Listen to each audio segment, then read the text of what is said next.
ஊருணி நீர் நிறைந்தற்றே உலகவாம் பேரறிவாளன்ட்டு. எப்படி ஒரு ஊரில் குளம் மக்களுக்கு பயன்படுதோ, அதோடு நல்லவர்களுடைய செல்வமானது அந்த உலகத்துக்கு அந்த ஊருக்கு பயன்படுது. ஒரு அறிவாளியோட செல்வம் பயன் எதிர்பார்க்காமல் கொடை தரக்கூடிய நல்ல மனமுள்ள குணமுள்ள மக்களுடைய செல்வமானது ஊருக்கே பயன் தருது.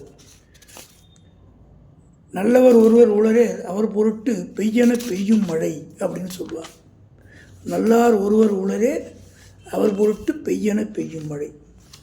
ஒரு நல்லவர் இருந்தால் அந்த ஊருக்கே மழை கிடைக்கும். அந்த மாதிரி நம்ம புவனகிரி, கடலூர் மாவட்டம் புவனகிரியில் ஒரு மிகப்பெரிய சேவையை ஸ்ரீ ராகவேந்திரா சுவாமிகள் ட்ரஸ்ட் அவங்க செஞ்சிட்ருக்காங்க.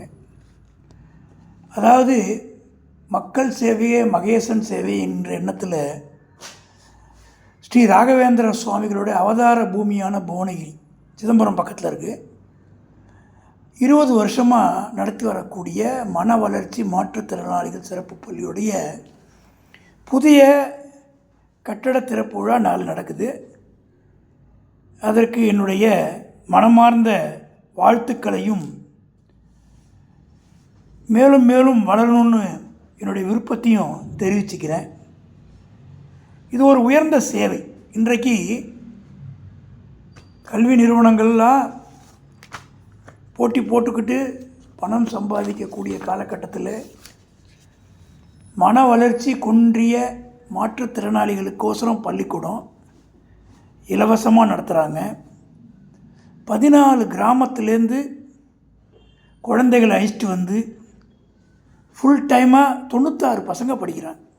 காலைல 9லேருந்து சாயங்காலம் 6 மணி வரைக்கும், 1ஆவதுலேருந்து 5ஆவது வரைக்கும் ஸ்கூல் நடக்குது. காலைல வந்த உடனே ஒரு ஸ்நாக்ஸ் கொடுக்குறாங்க. மத்தியானம் தீர்த்த பிரசாதம் சொல்கிறாங்க. மதியம் வடபாயத்தோட சாப்பாடு. தினமும் கிட்டத்தட்ட 25 ஸ்டாஃப் ஒர்க் பண்ணுறாங்க. ஒரு பெரிய இயக்கம். எப்படி பாராட்டுறதுன்னு தெரியல. அவங்க செலவு பண்ணுறது அதிகமாக பண்ணுறாங்க. ஒரு சேவை மனப்பான்மையோட நிறைய செல்வந்தர்கள்லாம் உதவுறாங்க. இந்த நேரத்தில் திரு கே சரத் ரெட்டி அவர்களை நான் மனப்பூர்வமாக வணங்குறேன், வாழ்த்துறேன். அவர் பெரிய அளவுக்கு பண உதவி செஞ்சுருக்காரு. நன்றி நன்றி நன்றி.